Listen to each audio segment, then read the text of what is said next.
Mu izina rya Yesu Kristo wa Nazareti, Imana y'amahoro iguha umugisha mwinshi kandi ikugirire neza. Ijambo ry'Imana ririmo rirambwira muri Zaburi ya 23 hari amagambo meza ahanditse, aho ijambo rivuga ngo Uwiteka umuremyi wa byose, Uwiteka muremyi w'amasoko, Uwiteka muremyi w'imisozi n'amataba, Uwiteka muremyi w'ijuru n'isi. Isi dutuyemo. Dawidi aravuga ngo Uwiteka niwe mwungeri wanjye, ntabwo nzakena. Imana yakoze ibi, Imana yaremye ibi, Imana yaremye ibyatsi, iremye imisozi. Aravuga ngo Uwiteka niwe mwungeri wanjye, sinzakena.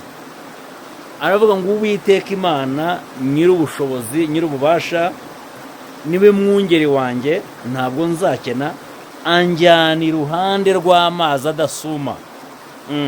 Uwiteka ubwe anjyana iruhande rw'amazi adasuma, agasubiza intege mu bugingo bwanjye. Uwo ni Dawidi, yasobanukiwe neza ubushobozi bw'Imana n'imbaraga z'Imana.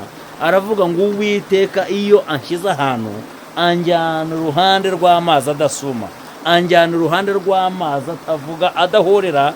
Nubwo mu yandi magambo anyiza kumva amajwi y'ibimpagarika umutima, akanshyira ahantu hatuje, ngo antunganiriza neza mu maso y'abanzi banjye.